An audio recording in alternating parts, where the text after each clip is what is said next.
the heck just happened? Piffle, what did you do? You said this would only take an hour, but no! Now I'm never gonna get my next project done in time, all because of you! Okay, first off, I feel like something's missing, but I might be going crazy. Second off, this clearly wasn't my fault. It was the strawberries. Well, you didn't have to touch it. I didn't touch anything. Tony, chill. It's not like Piffle does this all the time. Oh, really? Well, every time I've interacted with him, he's broken my window, teleported me somewhere it's just ahead, and now he's teleported all of us into the middle of the empty void of space. Okay, but to be fair, this place isn't completely empty. There's this honeycomb-looking island right here. Hey, doesn't this place look like Gold Leaf Galaxy? Is that, like, some Sonic zone I've never heard of or something? Careful, Funtime, you'll make him flood this place at this rate. Oh my stars, what the heck is that? Our ticket out of here! Piffle, listen. Every time you've interacted with something strange, it goes horribly wrong. And personally speaking, as the only one with any common sense here, Hey. I would much rather wait here for the others to find a solution instead of immediately jumping into something that could eat us alive. So please, make the smart choice. Yeah, you're right. Good. Glad to see you agree for once. Tony? He's already gone. Wait, what?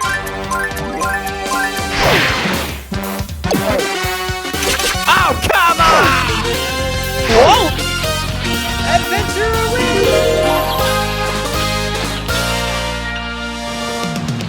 What's this keep happening to me? Piffle, do you even have a plan? Not at all! Well, if this kills us, I will turn your hoodie into a rock!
Well, we didn't die, so I'd say that this was a success! More like a failure. Where the fuck are we? Ugh, first all of this, and now my speech has been digital circus? When will this end? Oh, hey, I know where this is! It's the storage room in Percy's Playhouse! What in the Poppy Playtime? Just don't. Anywho, I'm bored. I guess since we're here, we could pass the time by making an era! Why is that your first thought? You know what? Fine, let's do it. Ugh, okay. But if I get jump scared while we're here, I will jump scare you every time you wake up from now on. Alright, it's showtime!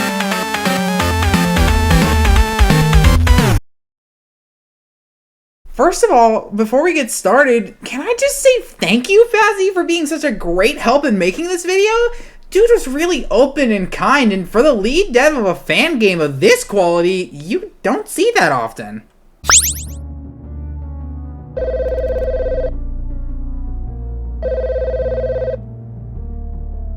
Ugh, the boss? Thought he'd stop calling me by now. What does he want at this hour? Hey, boss. Hey, Nick. Hope you're doing well this evening. Yeah, I am. I'm glad you are. Things have been fine for me as well. So, why'd you call me? Oh, right. I was hoping you could do a favor for me. You haven't forgotten about Percy's Playhouse yet, right? Of course not.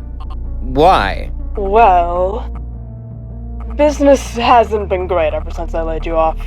I had to shut down the place last week, in fact. However, there's plans for the whole building to be demolished Friday morning. Nick, you... Real, man. Real. I'm not sure. What'd it be in it for me? Oh. $250. I don't even throw in a free gift basket.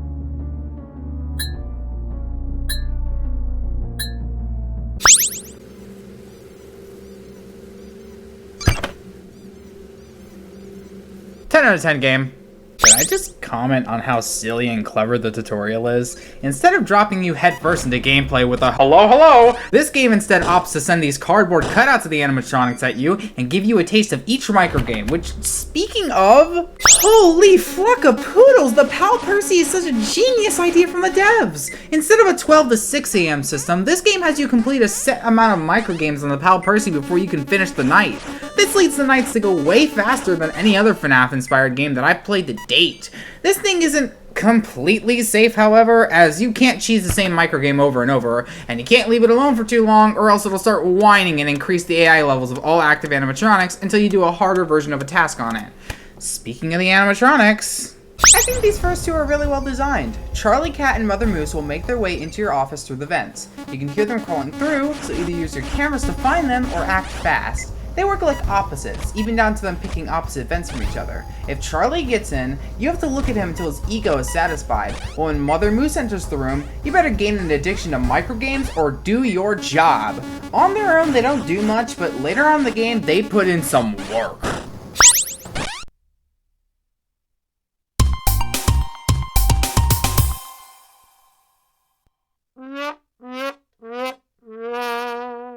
Oh, you thought you were going home right away? Nope, you've got some auctioning to do. It's very simple, and I think it's by design, since if you plan ahead and don't auction off every animatronic instantly when finding the price, then you can save time and skip phase 2 of the stage. Intentional or not, it works for me, since they already rank us based on the time spent. On that topic, I really like that we have a ranking system in this game. If you get through the night quickly, you get some extra happiness points in the next shift. They turned this game into a Sonic game, and I am all for it. Sonic? Yes, Tony. Sonic. There is only one thing about this game that I sorta dislike, and it's Tat. If they appear and you don't use the Pal Percy, they'll just deactivate it. What I find weird about this is that there was already a pre-established consequence for not using it. Because of this, Tat already feels unnecessary, on top of the fact that they don't instantly lead to your death. And that can lead to unnecessary frustration since the tutorial text doesn't specify that it never comes back. This could lead to what originally happened to me, where I was left confused and quit to reset the night. Maybe make them cut the lights or something and have Felix kill you? Because otherwise, Tat just feels like an entity that exists. Father Felix, on the other hand, is a really inventive character. He'll walk by every once in a while and look into your office. All you gotta do is use the color pad to match the color of his eyes, and you'll be safe. Fail to do that, and he'll cut off the power and... I mean, come on, do I have to say it? His inclusion already makes Mother Moose an even bigger threat, since if she's in the office and he's walking by, he can't change the color of the pad until she leaves. Overall, I think it's a really good addition to the night. Nothing else to say, really.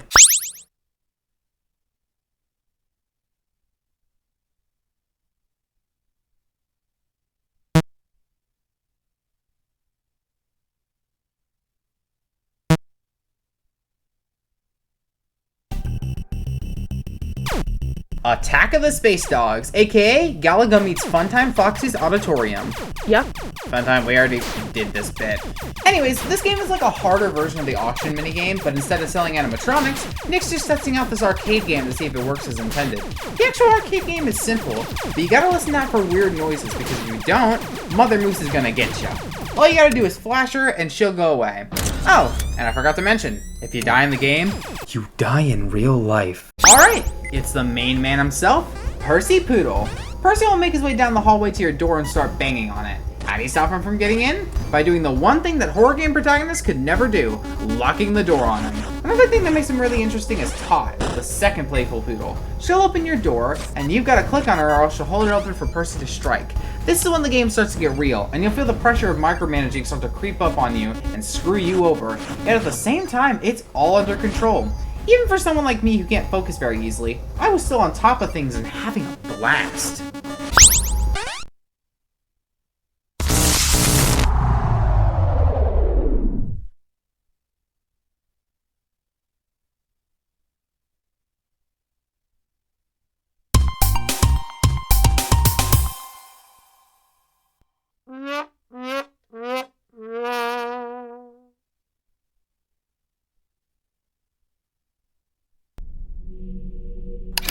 Well, power's out. Time to go fix it.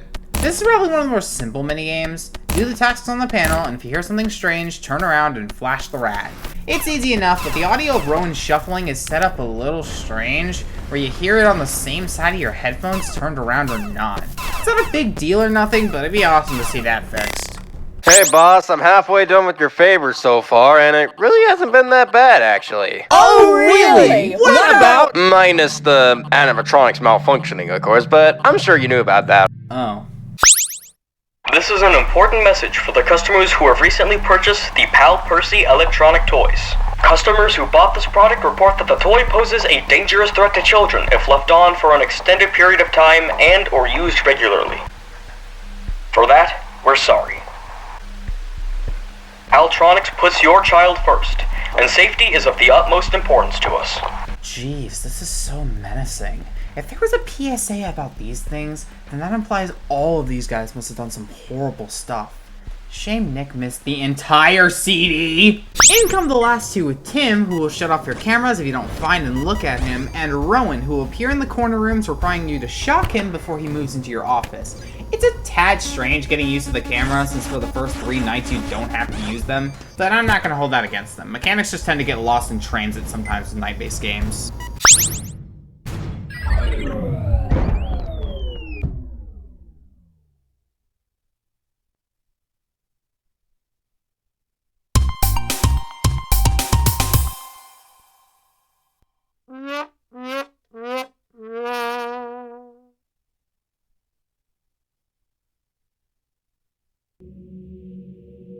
Oh hey, look, it's me! This is probably my favorite post-night minigame. Farmer Felix is broken down, so we gotta fix him up before he gets sold off tomorrow. Not only are the little tasks you do inside of his head really fun, but they also have this really crisp sound after you complete them. It's so good.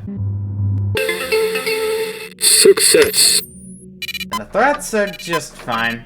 It's the playful poodles. Click on them to make them go away. I jest, but this is such a fun night. This is your standard night 5, just harder AI and stuff. So it's really fun, but other than that, I don't have much to say.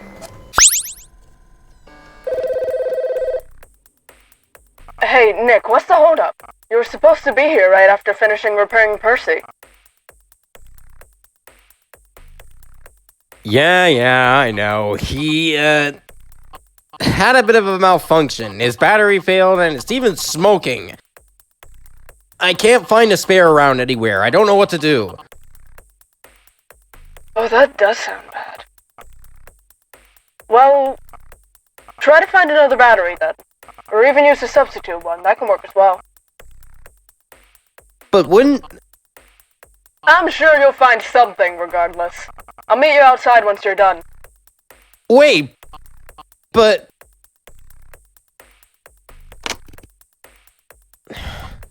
Where am I gonna find a spare battery?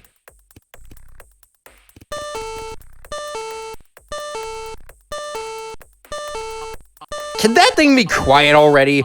I swear, if I have to hear that beep one more time... I can't find a spare battery, but he did say a substitute could work, right? I wonder...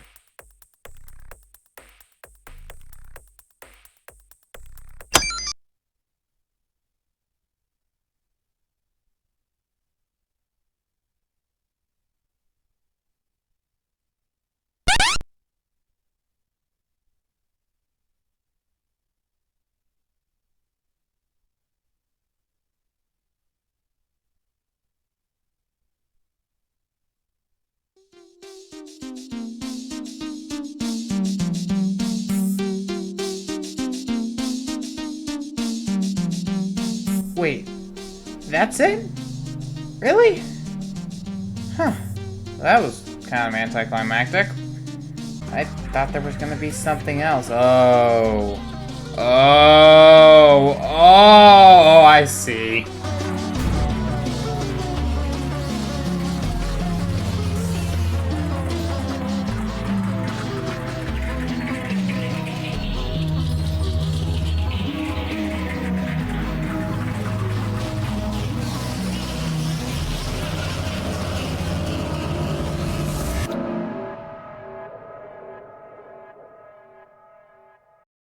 Peek. What? You heard me.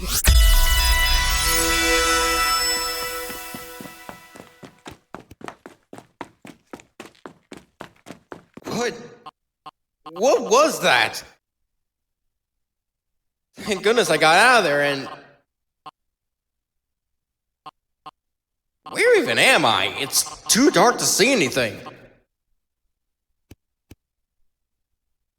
I think I can feel something. It almost feels like a light.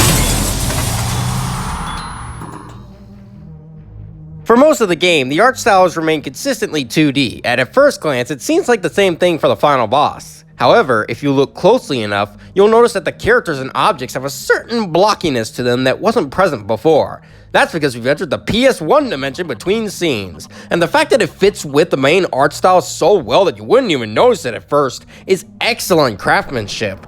Here comes the ultimate test. Replacing our usual toy is this early model PAL, or EMP for short. It's got a few new minigames, but if we leave it alone for too long, Tomalenki's gonna kill us. Meanwhile, while that's going on, PAL's gonna ask us to go get him objects on the cameras, since he's lazy. Hey! Clearly the stress is getting to your head. Piffle, was it? You don't really mean that. Do you? I meant what I said. Fail to do that and you're gone. It's a simple way to start, but it puts you into high stress before any of the main threats have even arrived. Charge 2 introduces the carts into the gameplay, and with them come 2 new threats, Tamagotchi and Corrupted Tim. Tamagotchi will bang on a wall and kill you if he gets in, and Corrupted Tim will jump onto the side of the screen and invert your controls in the EMP. Both get dealt with in the same way. Use the cart and either hold it or slam it. Charge 3 gives Pal a new skill and introduces the bane of my existence. Well, not really, but I died it with the most. Pal will now try to run to the door and bang on it until he gets in, but if you react too slow, you won't be able to lock the door, so act fast. Then comes Tamagotchi, who makes a loud noise cue and teleports to a room, where you'll need to find him and shock him. You would think he'd be easy to hear and deal with, but sometimes his audio cue gets overblown via the music and other sound effects, which, may I just add, Tama Terrors is such a great track!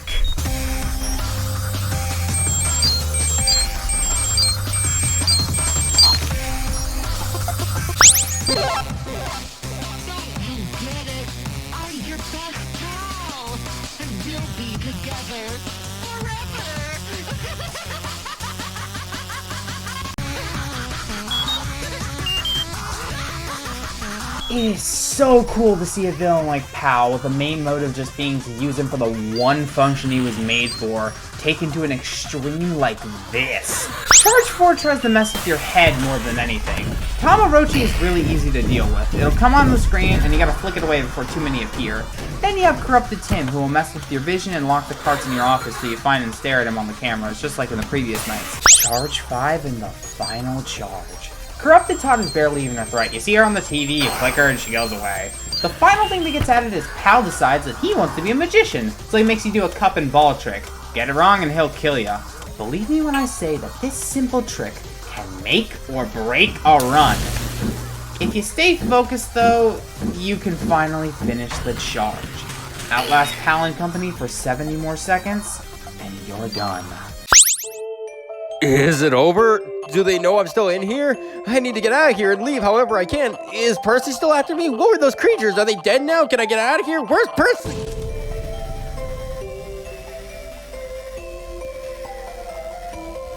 You think you've won, you little prick? We were supposed to be best pals, Nick! I was supposed to stick by you forever and ever, and now you're just going to leave me? You can't. I won't let you! You can still take me with you! We can still be best pals forever! This is what Pal Percys were made for, Nick! You understand that, right? So come on and... I'm not. What did you say? I'm not taking you with me. Nick's about to square up with a robot twice his size. I physically can't say anything negative about this. This is just perfect. Choosing yourself over your friend? That's gold! I did give you a chance, Nick, but it looks like I'll have to end this friendship myself. Permanently.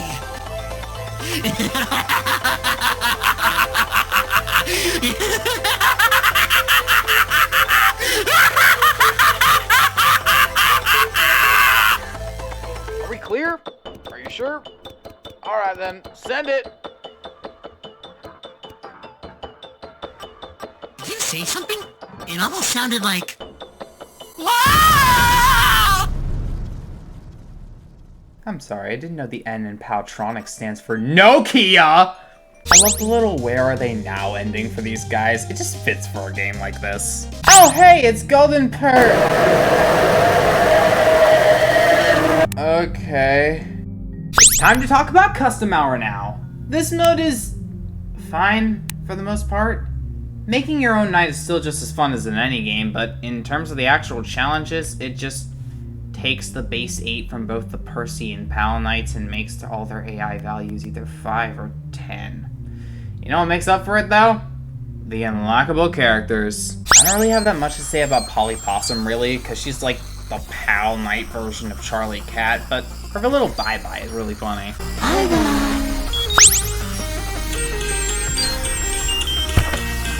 Helios actually makes the fact that you got limited shocks matter. He'll laugh and move to a corner room, forcing you to shock him before he gets too far, or else you have to waste an extra shock on him, or find out what they really mean when they talk about the place where the sun don't shine. I am convinced that Sunny Sheep and Mother Moose are best friends because these two screw over my nights. On a real note though, Sunny Sheep herself is a great stressor because her mechanic can clash with everyone in the night.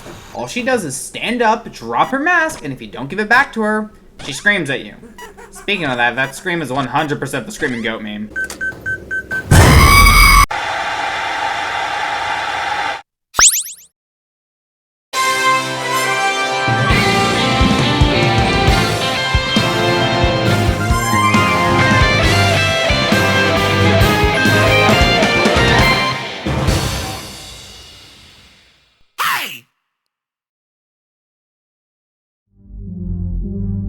Well, we finally finished. I think System Meow also hooked me up with a new microphone. Sweet. I still don't see how this is gonna